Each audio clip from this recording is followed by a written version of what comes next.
You welcome to GP study live. GP study live में आपका स्वागत है। शिक्षा मंत्री विजय चौधरी का एक बहुत बड़ा बयान और देखते हैं क्या क्या खबर आ रही है शिक्षक संबंधी न्यूज़। सारी न्यूज़ लेकर के हम टोटल कलेक्शन लेकर के आपके बीच आए हैं। चलिए शुरुआत करते हैं। और कुछ लेटर भी जारी किया गया है, कुछ घोषणा पत्र है। उसके बाद तीसरे काउंसलिंग के क्या क्या निर्देश दिए गए हैं, छठे चरण के शेष काउंसलिंग के बारे में निर्देश है और 7वें फेज के लिए भी कुछ नई घोषणा आई है। तो देखते हैं क्या क्या खबर आ रही है। साथ ही आप इस चैनल पर नए हैं तो इस चैनल को लाइक, सब्सक्राइब था शेयर भी जरूर करेंगे और बेल आइकन को प्रेस कर लेंगे। बेल आइकन को प्रेस करते ही ऑल का ऑप्शन होगा तो उसे ज़रूर दबाएं ताकि सबसे पहले नोटिफिकेशन आपके बीच पहुंचे। ठीक है, तो शुरुआत करते हैं हेडलाइन से। वेतन विसंगतियों के खिलाफ आक्रोश, विभिन्न शिक्षक संघ नेताओं ने उठाई आवाज। पे फिक्सेशन अपलोडिंग को लेकर जारी हुआ तीसरा पत्र। 20,000 से अधिक नियोजित शिक्षक हैं और 15% बढ़ोतरी के से पहले फिक्सेशन जोड़ी है। स्थापना डीपीओ निशांत गुंजन ने वेतन की विसंगति पर चर्चा करते हुए शिक्षक नेता समरेंद्र बहादुर और अन्य। अगली खबर है कि नवनियुक्त मुखिया नियोजन में बाधा बने तो की जाएगी कार्रवाई। तो कह रहा है कि मुखिया अगर नए नवनियुक्त हैं, मुखिया अगर बने हैं और नियोजन में किसी तरह की बाधा करते हैं, थर्ड काउंसलिंग जो हो रही है और छठे चरण की जो प्रक्रिया में चल रही है उसमें अगर किसी तरह का बाधा करते हैं तो मुखिया पर कार्रवाई की जाएगी। डीएम के अनुशंसा पर डीओ करेंगे काउंसलिंग, सेंटर की संख्या निर्धारित। वेतन विसंगतियों को दूर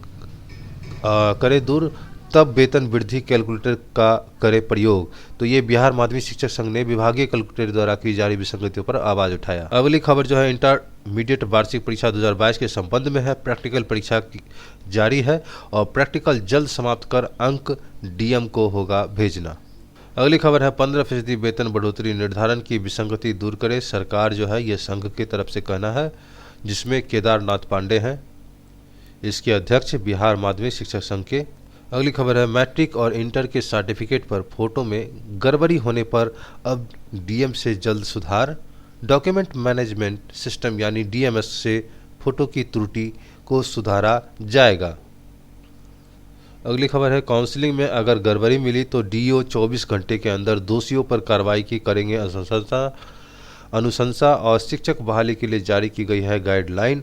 शिक्षक बहाली के लिए काउंसलिंग में नियोजन इकाई द्वारा गड़बड़ी हो रही है तो डीओ 24 घंटे के अंदर डीएम को सूचना देकर यहां का नियोजन रद्द कर दोषियों पर कार्रवाई के लिए सक्षम पदाधिकारी को अनुशंसा करेंगे। और शिक्षक अभ्यर्थियों के चयन में आरक्षण रोस्टर का पालन कर हर हाल में करना है। चयनित अभ्यर्थी के प्रमाण पत्र काउंसलिंग के अगले दिन ही एनआईसी के पोर्टल पर अपलोड करना है। कोरोना गाइडलाइन का पालन कराने के लिए काउंसलिंग के लिए केंद्र बड़े परिसर वाले जगहों पर करना है। शुक्रवार को शिक्षा विभाग के अपर मुख्य सचिव संजय कुमार ने 17 से 28 जनवरी तक लगभग 1368 नियोजन इकाई में 1249 पदों के लिए होने वाले काउंसलिंग के लिए गाइडलाइन जारी करते हुए सभी डीएम को पत्र भेजा है।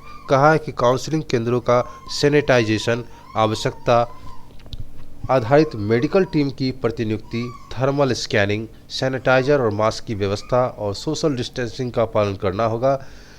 कोरोना को देखते हुए डीओ काउंसलिंग केंद्र की संख्या का निर्धारण डीएम के सहमति से करेंगे और इसकी सूचना एनआईसी की वेबसाइट पर प्रकाशित की जाएगी।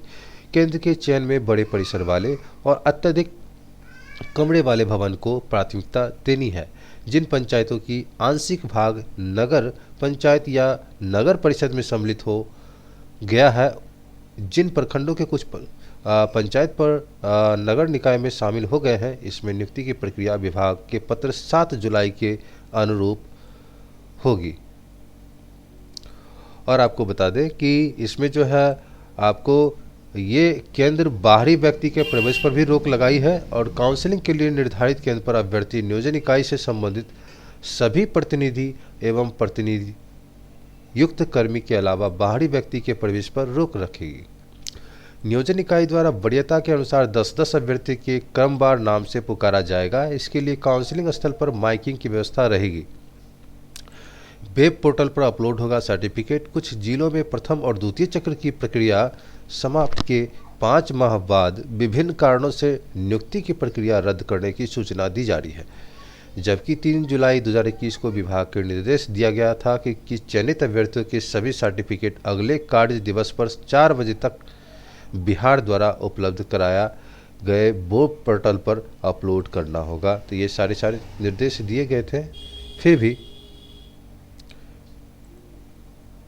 छठे चरण में जो है तृतीय चक्र के काउंसलिंग के सेंटर पहले से तय है और कोविड प्रोटोकॉल के तहत जिला शिक्षा पदाधिकारी को लगता है कि काउंसलिंग सेंटर की संख्या का निर्धारण डीएम की सहमति से कर सकेंगे। हालांकि इससे पहले इन्हें एनआईसी पर इसकी सूचना सार्वजनिक करनी होगी। शिक्षा विभाग के अपर मुख्य सचिव संजय कुमार ने यह व्यवस्था नई गाइडलाइन के तहत की है और हालांकि काउंसलिंग सेंटर तय करते समय बड़ा और हवादार हॉल को प्राथमिकता दी जाए। यह निर्देश सभी डीएम को दिए गए हैं। अपर मुख्य सचिव ने कहा कि संजय कुमार ने संबंधित अधिकारी ने हिदायत दी कि उन्होंने व्यवस्था की कि अगर हाल ही में नवनियुक्त मुखिया प्रमुख और नियोजन इकाई के सदस्य सचिव नियोजन में बाधा अगर बन रहे हैं तो उनके खिलाफ विधि सम्मत कार्रवाई की जाए। उन्होंने कहा कि इस संदर्भ में पहले से कार्रवाई के प्रावधान हैं। साथ ही निर्देश दिए कि प्रत्येक काउंसलिंग सेंटर पर मेडिकल, थर्मल स्कैनिंग, सब 40 चीज़ की चर्चा है।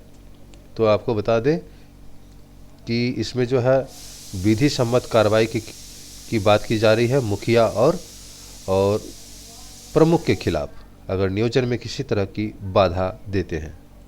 अगली खबर है आपको इंटर और मैट्रिक परीक्षा को नोडल अधिकारी तैनात और प्रायोगिक परीक्षा में भी होगी step wise marking. Bihar board के निर्देश हैं इसमें इंटरमीडिएट प्रायोगिक परीक्षा के लिए। हाँ, आपको बता दें कि अगली खबर जो है इसमें बिहार लोक सेवा आयोग ने प्राप्त अनुशंसा के आलोक में 65वीं संयुक्त प्रतियोगिता परीक्षा में शिक्षा सेवा संवर्ग के पद पर चयनित और सफल अभ्यर्थियों की शैक्षणिक एवं प्रमाण पत्रों की जांच के लिए 5 सदस्यीय 2 कमेटी गठित की गई है। शुक्रवार को शिक्षा विभाग के निदेशक सुशील कुमार की ओर से इसकी जानकारी दी गई। पहले कमेटी और दूसरी कमेटी में अध्यक्ष के नेतृत्व में 4 सदस्य कमेटी शामिल किए गए और यह कमेटी 20 से 22 जनवरी तक प्रमाण पत्रों की जांच करेगी। अगली हेडलाइन से मैट्रिक और इंटरमीडिएट परीक्षा के पूर्व किशोरों की टीकाकरण का निर्देश है। अगली खबर है आपको वैक्सीन देने वाले पति पर होगी एफआईआर और वैक्सीन देने वाले पति पर होगी एफआईआर। इसके संबंध में मोहरा प्रखंड खजूर अस्पताल में कार्यरत एएनएम प्रतिमा कुमारी और उसका पति सुजीत कुमार पर एफआईआर का आदेश दिया गया है। जिला अधिकारी ने दिया है इस संबंध में। तो क्या कहते हैं खजूर अस्पताल के प्रभारी चिकित्सा पदाधिकारी डॉक्टर विपिन कुमार शर्मा ने बताया कि एएनएम प्रतिभा कुमारी के बदले उसका पति लोगों को वैक्सीन लगा रहे थे। यह बात सत्य है और एएनएम और उसके पति के विरुद्ध प्राथमिकी दर्ज करने के लिए अतरी थाना में आवेदन दिया गया है और अतरी थानाध्यक्ष ने कहा कि इस मामले में किसी के द्वारा कोई आवेदन नहीं दिया गया है। मोहरा के कंजूर अस्पताल एएनएम के बदले उसका पति करते थे ड्यूटी, तो यहाँ पर ये कार्रवाई इसके खिलाफ की गई है। अगली हेडलाइंस है आपको कि अवकाश पर जाने से पहले सूचना देना होगा जरूरी और शिक्षा विभाग अवकाश पर जाने वाले पहले अफसरों को मुख्यालय को जानकारी देना जरूरी है। शुक्रवार को शिक्षा विभाग के निदेशक प्रशासन सुशील कुमार ने सभी क्षेत्रीय शिक्षा उपनिदेशक डीओ, जिला कार्यालय पदाधिकारी के अलावा जिला शिक्षा एवं प्रशिक्षण संस्थान डाइट, प्रखंड अध्यापक शिक्षा संस्थान बाइट, सभी व्याख्याता और कार्यक्रम पदाधिकारी को निर्देश दिया। निदेशक ने कहा कि अवसर देखा गया है कि अवकाश से लौटने के बाद संबंधित अधिकारी द्वारा अवकाश स्वीकृति के लिए आवेदन या सूचना मुख्यालय को उपलब्ध कराई जाती है तो तय प्राविधान का उल्लंघन है। अगली खबर दूरदर्शन बिहार पर सोमवार से होगी 6ठी और 12वीं तक के विद्यार्थियों की पढ़ाई। 5वीं कक्षा तक के बच्चों को पढ़ाने के लिए उनके टोले में जाएंगे शिक्षा सेवक। डिजिटल डिवाइस से भी पढ़ाई कर सकते हैं बच्चे। तो अपर मुख्य सचिव ने बताया कि वैसे बच्चे जिनके पास डिजिटल डिवाइस की सुविधा है वे शिक्षा विभाग के ई-लॉट्स, e library of lots and students पर उपलब्ध पहले से 12वीं कक्षा की पुस्तकें एवं ई कंटेंट के माध्यम से घर पर अपनी पढ़ाई कर सकेंगे और सभी विद्यार्थियों के प्रधानाध्यापक कक्षावार ऐसे विद्यार्थियों का व्हाट्सएप ग्रुप बना सकते हैं। ऑनलाइन प्लेटफॉर्म जैसे zoom meeting, Google meeting, Facebook page, YouTube channel आदि का उपयोग विद्यार्थियों के मार्गदर्शन कर सकते हैं। अगली खबर है, एनओसी के बिना बेकार पड़ा है नया स्कूल भवन। तो एनओसी इसमें चाहिए, यानी नो ऑब्जेक्शन सर्टिफिकेट जिसको बोलते हैं। बिहार शिक्षा विभाग की तरफ से एनओसी नहीं मिलने के कारण सुग्गी +2 स्कूल में बनकर तैयार लाखों का भवन साल भर से बेकार पड़ा हुआ है, जबकि यहाँ 9वीं 10वीं इंटर में नामांकित 1500 से अधिक छात्र छात्राओं को 4 कमरों में जैसे तैसे बैठकर पढ़ना पड़ता है। तो एनओसी का इंतजार है आमस के सुग्गी इंटर स्कूल का बेकार पड़ा लाखों का भवन। और आपको बता दें कि शिक्षा परियोजना के 26 लाख रुपए की लागत से 2 मंजिला भवन साल भर से बनकर तैयार है। यहाँ के प्रभारी जो हैं प्रधानाध्यापक राजीव सिंह हैं। अगली खबर है, 4 साल की ज़रूरतों के जिलावार बनेगी योजना। और वर्ष 2022-23 के लिए सभी जिला समग्र शिक्षा के बजट बनाने में जुटे हैं। 28 फरवरी तक जिलों के बजट बनाकर केंद्र के पोर्टल पर अपलोड करना होगा। हर जिलों के बजट समिति एवं उप समिति गठित करने को कहा गया है। तो ये शिक्षा विभाग वित्तीय वर्ष 2022-23 के लिए समग्र शिक्षा यानी integrated scheme for school education के लिए वार्षिक कार्य योजना एवं बजट बनाने में जुट गया है। पहले से 12वीं तक की स्कूली शिक्षा के विकास के लिए अगले 4 साल अर्थात 2025-26 तक की जरूरतों का आकलन करते हुए जिलों को इस कार्य में जुटने को कहा गया है। तो जिलों में गठित होगी एक कोर कमेटी। बीईपी निदेशक श्रीकांत शास्त्री ने जिलों को निर्देश दिया कि अगले सत्र का समग्र शिक्षा का बजट एवं संदर्श योजना तैयार करने के लिए हर जिले में शीघ्र जिला शिक्षा पदाधिकारी के नेतृत्व में कोर टीम गठित की जाए और इसमें सभी संकायों के अफसरों को शामिल करना होगा। टीम के अलावा सभी जिलों में 3 से 4 सदस्यीय एवं उप समिति भी गठित होगी। यह समिति योजना सूत्रण एवं लागत शीट बनाकर 28 फरवरी तक राज्य मुख्यालय को सौंपेगी। प्रबंध पोर्टल पर अपलोड करेंगे जिले और जिलों को वार्षिक बजट एवं कार्य योजना केंद्र सरकार के प्रबंध पोर्टल पर 28 फरवरी तक अपलोड करना होगा। हिदायत दी गई है कि डीपीओ प्राथमिक शिक्षा समग्र शिक्षा तथा डीओ के अनुमोदन के बाद ही इसे अपलोड करना होगा। वार्षिक कार्य योजना एवं बजट सूत्रण के लिए यह U-DICE प्लस 2020-21 एवं अपडेट बाल पंजी के आंकड़ों का मुख्यतः उपयोग किया जाएगा।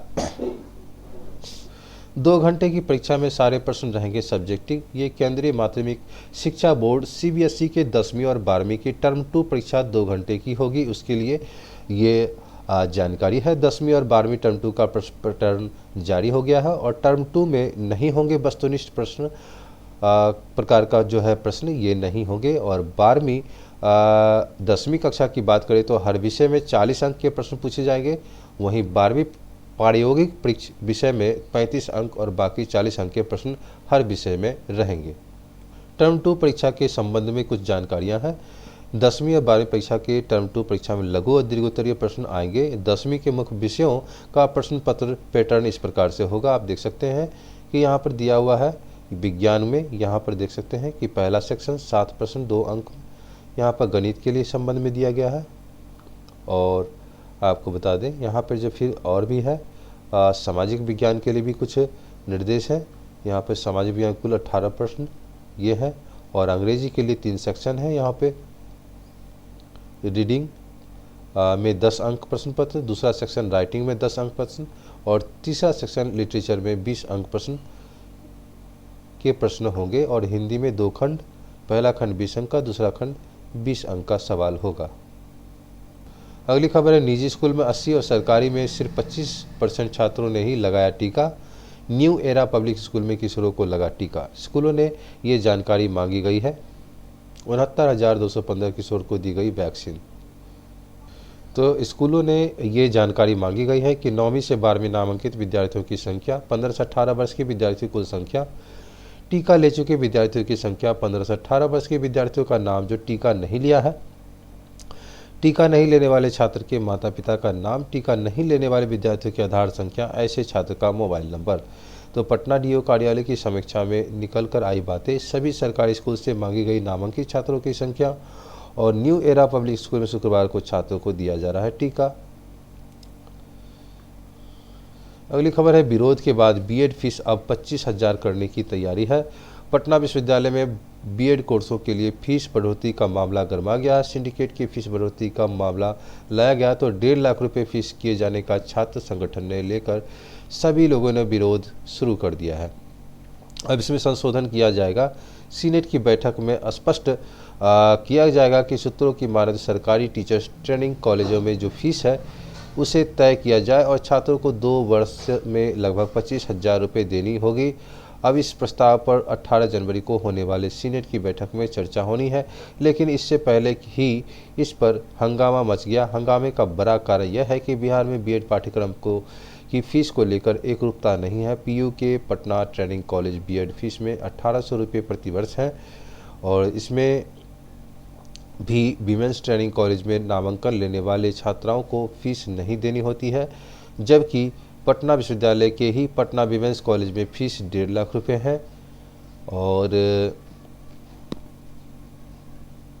यहाँ सेल्फ फाइनेंस के रूप में भी पढ़ाई होती है। या वहीं राज्य विश्वविद्यालय के अंगीभूत कॉलेज और प्राइवेट कॉलेज में भी फीस न्यूनतम 1.5 लाख रुपये है, जबकि राज्य भर में दर्जन भर सरकारी बीएड कॉलेजों की फीस 25,000 है। पीयू के सीनियर सदस्य डॉक्टर कुमार संजीव ने पटना ट्रेनिंग कॉलेज और वीमेंस ट्रेनिंग कॉलेज में संचालित बीएड पाठ्यक्रम का नामांकन शुल्क बढ़ाने का विरोध किया और डॉक्टर संजीव ने कहा कि इन दोनों संस्थानों में बीएड प्रवेश परीक्षा में सर्वोच्च अंक लाने वाले मेधावी छात्र छात्राओं का नामांकन लिया जाता है। पटना उच्च न्यायालय बीएड कोर्स की नामांकन फीस 1.5 लाख रुपए तक लिए जाने का राज्य के प्राइवेट अनटेंड और स्व-वित्त पोषित टीचर्स ट्रेनिंग संस्थानों पर प्रभावी है कि नहीं। पटना विश्वविद्यालय दोनों अग्रणी टीचर्स ट्रेनिंग कॉलेजों पर पीयू छात्र संघ अध्यक्ष मनीष यादव ने कहा कि सिंडिकेट की बैठक में बीएड की फीस 1800 रुपये से बढ़ाकर उसमें वृद्धि करने का निर्णय को पटना विश्वविद्यालय छात्र संघ विरोध करता है। सरकार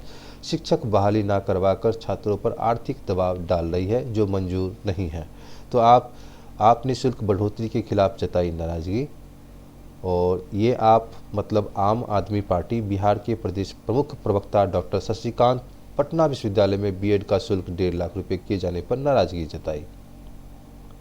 अगली खबर है कि शिक्षा विभाग ने बनाई है कमेटी। बिहार लोक सेवा आयोग की प्राप्त अनुशंसा के आलोक में 65वीं सम्मिलित संयुक्त प्रतियोगिता परीक्षा में बिहार शिक्षा सेवा प्रशासक उपसंवर्ग के पद पर नियुक्ति के लिए सफल अभ्यर्थियों के प्रमाण पत्रों की जांच के लिए शिक्षा विभाग ने 2 कमेटी बनाई है। प्रमाण पत्रों का सत्यापन 20 जनवरी के शिक्षा विभाग के डॉक्टर मदन मोहन झा स्मृति सभागार में सत्यापन कार्य 22 जनवरी तक होगा। अगली खबर जो है वो माध्यमिक शिक्षक संघ ने उठाई आवाज़ वेतन निर्धारित विसंगतियों का निराकरण के लिए। अगली खबर है आपको सभी जिलों में तैयार हुए नोडल ऑफिसर और कदाचार मुक्त इंटरमीडिएट मैट्रिक परीक्षा संचालन की तैयारी। तो राज्य में इंटरमीडिएट एवं मैट्रिक की कदाचार मुक्त परीक्षा संचालन को लेकर शिक्षा विभाग द्वारा सभी जिलों में नोडल अफसर तैनात किए गए हैं। इंटरमीडिएट की परीक्षा 1 फरवरी से एवं मैट्रिक की परीक्षा 17 फरवरी से है। तो शिक्षा विभाग द्वारा जारी आदेश के मुताबिक पिरौटा जिला शिक्षा एवं प्रशिक्षण संस्थान के व्याख्याता राजीव रंजन सिंह को नोडल अफसर के रूप में पटना की कमान सौंपी गई है। अगली खबर है शिक्षकों की समस्या को लेकर विधान पार्षद में मुख्यमंत्री शिक्षा मंत्री को लिखा है पत्र और विधान माध्यमिक शिक्षक संघ अध्यक्ष वन सह विधान पार्षद केदारनाथ पांडे ने मुख्यमंत्री और शिक्षा मंत्री को पत्र लिखकर पंचायती राज संस्थानों के शिक्षक एवं पुस्तकालय अध्यक्षकों के वेतन में 1 अप्रैल 2021 से 15% बढ़ोतरी हेतु विभागीय कैलकुलेटर द्वारा की जा रही विसंगतियों की ओर से ध्यान आकृष्ट किया है। उन्होंने कहा कि शिक्षकों के वर्तमान में वेतन संरचना में 15% की वृद्धि करने के पूर्व से व्याप्त वेतन विसंगतियों को दूर करने के लिए ऑनलाइन कैलकुलेटर से वेतन निर्धारण करने का आश्वासन माननीय शिक्षा मंत्री द्वारा सदन के अंदर एवं बाहर दिया गया था, परंतु वस्तु स्थिति है कि व्याप्त वेतन विसंगतियों को दूर करने की बजाय विभाग ने विसंगतियों को और उलझा दिया है, जिसके कारण निम्नांकित विसंगति में और इजाफा हो गया है।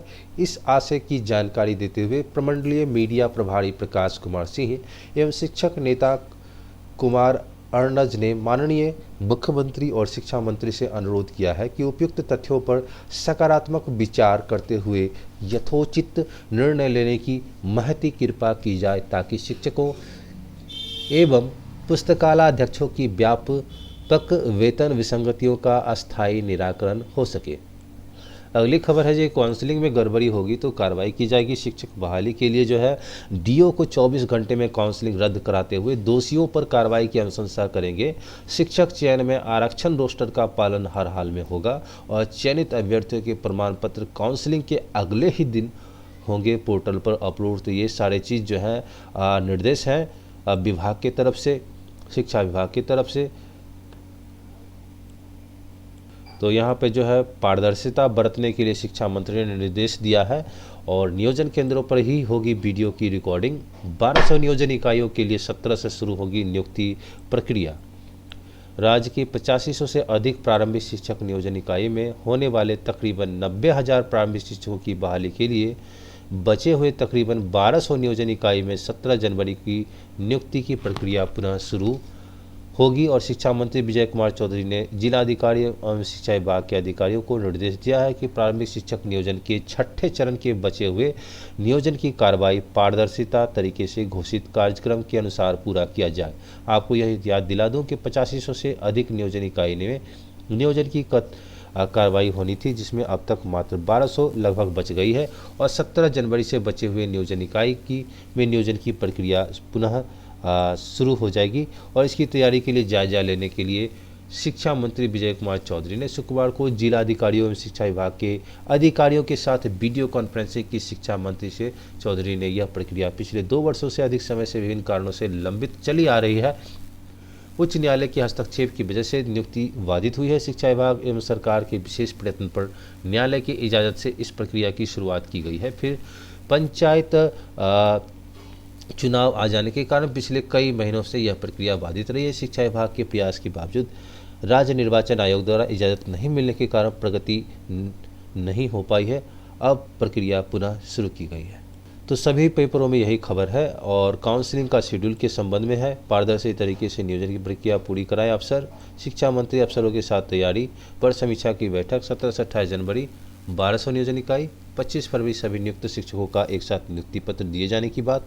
और काउंसलिंग में का शेड्यूल जो है इस प्रकार से 17 6 to 8 18 जनवरी के लिए मुख्यालय में गणित विज्ञान एवं भाषा 6 to 8 के लिए 19 जनवरी और जिला मुख्यालय में 1 to 5 के लिए प्रखंड नियोजन कार्य 22 जनवरी को और 24 जनवरी को जो है आपको गणित विषय और 25 जनवरी को जिला मुख्यालय 1 to 5 के लिए काउंसलिंग। पंचायत नियोजन 28 जनवरी प्रखंड में 1 to 5 के लिए काउंसलिंग। इस प्रकार से सारे डिटेल्स दिए हुए हैं।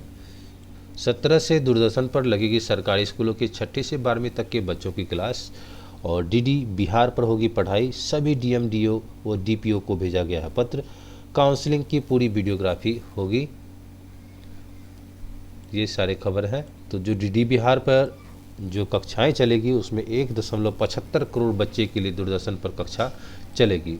17 से 3 घंटे शुरू होगा मेरा दूरदर्शन मेरा विद्यालय कार्यक्रम और इसमें सभी लोग मेरा दूरदर्शन मेरा विद्यालय कार्यक्रम में भाग लेंगे, जिसमें संख्या जो है 1.75 करोड़ बच्चे हैं। बिना मोबाइल वाले बच्चों के लिए गांव और टोला में जाएंगे शिक्षक और शिक्षण कार्य का जो है डिजिटलीकरण जो हो रहा है विभागों की तरफ से वो संचालित किया जाएगा। यहाँ पे देख सकते हैं शिक्षा बहाली का जो काउंसलिंग 17 से 28 तक है। शिक्षा मंत्री विजय कुमार चौधरी जिलाधिकारी डीओ संघ समीक्षा की बैठक की है। 13,000 पदों पर होना है अंतिम चयन। 1400 नियोजन इकाई में इसमें 1400 की बात की जा रही है और डीएम को दिया है निर्देश पारदर्शी एवं त्रुटिहीन संपन्न कराए नियोजन कार्यक्रम। हर काउंसलिंग केंद्र पर होगी वीडियो रिकॉर्डिंग और मजिस्ट्रेट की तैनाती। अधिक प्रत्याशी की संभावना वाले जगहों पर 2 काउंसलिंग केंद्र बनाए जाएंगे। यह प्रक्रिया पिछले 2 वर्षों से अधिक समय से विभिन्न कारणों से लंबित था, जिसे पूरा करने के लिए सजग है सरकार। यहाँ पर शिक्षा मंत्री ने बहुत आशावान्वित तरीके से रेड लाइन दिया है। शिक्षा मंत्री का निर्देश है कि काउंसलिंग पूरा करवा करके हर हाल में तय तिथि से बांटते नियुक्ति पत्र, ऐसा कहा जा रहा है। देखिए क्या होता है आगे। और कोविड प्रोटोकॉल को लेकर डीएम को भी दिया गया है निर्देश। सभी डीएम और डीओ के साथ वीडियो कॉन्फ्रेंसिंग। 17 जनवरी शुरू होगा काउंसलिंग। 11,000 पदों के लिए होगी काउंसलिंग। तो यहाँ पे छठे चरण की बात चली जा रही है, जिसमें कहा जा रहा है कि नियुक्ति पत्र बांट दिए जाए और नियुक्ति पत्र का जो है लेटर भी जारी कर दिया गया है कि 25 फरवरी को दिया जाएगा। यहाँ पे बार बार इस तरह के न्यूज़ आ रहे हैं। छठे चरण की काउंसलिंग के बाद सभी को एक साथ नियुक्ति पत्र देने की बात कही जा रही है।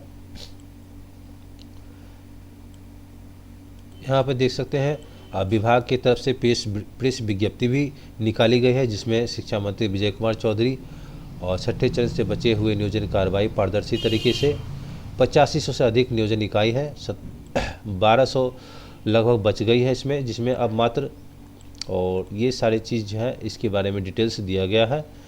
इस बैठक में प्राथमिक शिक्षा निदेशक रवि प्रकाश, जो अभी प्राथमिक शिक्षा के निदेशक हैं, शोध एवं प्रशिक्षण निदेशक हैं, विनोदानंद झा, विभिन्न जिलों के शिक्षा विभाग के अधिकारियों से बात किया। तो ये प्रेस विज्ञप्ति निकला गया है, जो लेटर जारी किया गया है। थंबनेल में इस पर चर्चा भी है।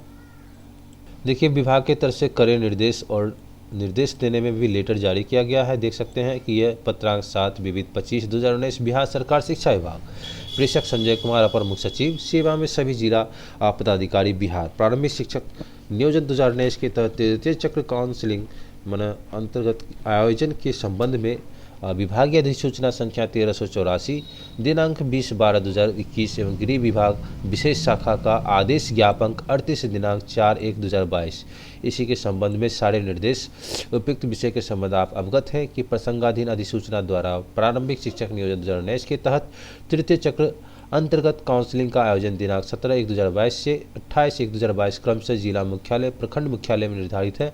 कोविड-19 के संक्रमण के दृष्टिगत वर्तमान में प्रवृत्ति पाबंदियों और दृष्टिपथ को रखते हुए उक्त काउंसलिंग में निम्न सावधानियां बरती जाएगी। तो ये सारी चीज़ निर्देश दिए गए हैं।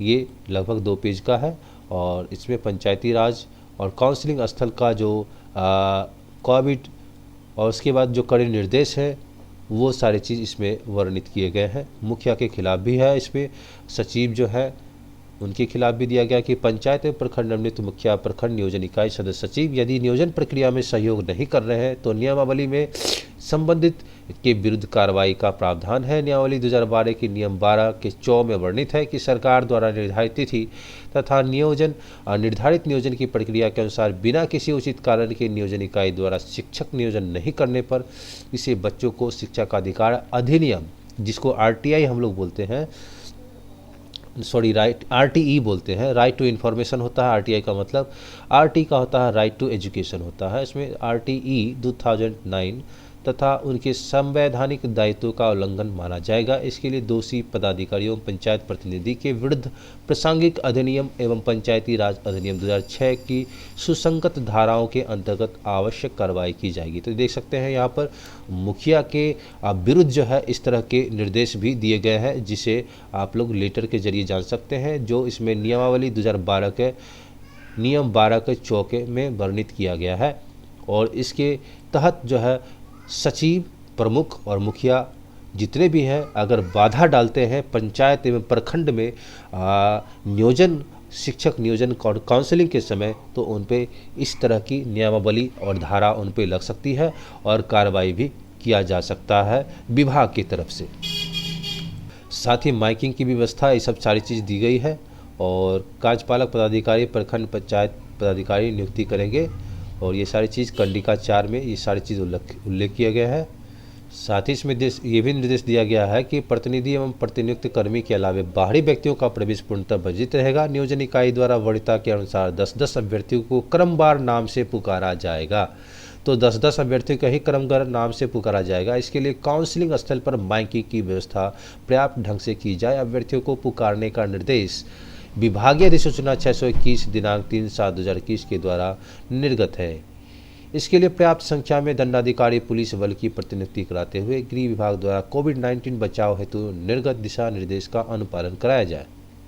बीएड फीस के स्ट्रक्चर के संबंध में भी एक और पेपर में भी निकला हुआ है। बीएड फीस स्ट्रक्चर में बदलाव की प्रस्ताव को चौतरफा विरोध किया जा रहा है। इसके संबंध में भी डिटेल्स आए हुए हैं, जो मैंने अभी थोड़ी देर पहले आपको इसकी चर्चा की थी। आपको शिक्षक भर्ती के संबंध में काउंसलिंग की पूरी वीडियोग्राफी होगी, इसके संबंध में भी निर्देश दिए गए हैं। यहाँ पे कुछ न्यूज़ ये है कि मैट्रिक इंटर के सभी परीक्षार्थियों को 26 जनवरी तक लगेगा टीका और बिहार में 6,541 नए मरीज मिले हैं। सबसे अधिक पटना में 2,116। राज्य में पहली लहर में कोरोना के सक्रिय मरीजों का पिक पार है और स्वास्थ्य विभाग सभी डीएम सिविल सर्जन को निर्देश भी दिए हैं। बिहार के आधे से अधिक कोरोना पॉजिटिव रोज़ ठीक हो रहे हैं और छत्तीसगढ़ दिल्ली में 3/4 है। 5 राज्यों में ठीक होने वाले ज़्यादा। और इस तरह से आप देख सकते हैं कि ये जो है रेट दिया गया है। इन राज्यों में रिकवरी का तेज़ी से रेंज दिया गया है, रोज़ केस, रोज़ रिकवरी, परसेंटेज वाइज इस तरह से आपको दिया गया है, जिसमें छत्तीसगढ़ पहला स्थान पर है, दूसरा दिल्ली, तीसरा महाराष्ट्र, चौथा झारखंड, पाँचवा बिहार, छठा पंजाब और सातवां गुजरात। इस प्रकार से देख सकते हैं कि रिकवरी का रेट ये दिया गया है। हिट ऐप से राज्य भर में कोरोना मरीजों की मॉनिटरिंग शुरू हो गई है।